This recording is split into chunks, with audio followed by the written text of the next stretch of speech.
Two villages stood on opposite banks of a rushing river, divided by more than just water.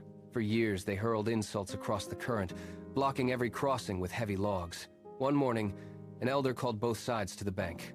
"This river divides our land," he said, "but our anger divides our hearts." He placed a single stone in the mud and demanded they lay planks across the water. The elder stepped onto the first plank, reaching out to a rival. After a long silence, a man gripped his hand. They hauled timber together for weeks, and as the bridge took shape, the shouting ceased. One afternoon, a young boy from the east and a girl from the west met at the center. They looked at the rushing water below. The boy extended his hand. The girl took it. The bridge became a path for shared meals and new trade. They replaced weapons with tools, realizing their faiths shared a common core. The structure stood as a testament to their choice.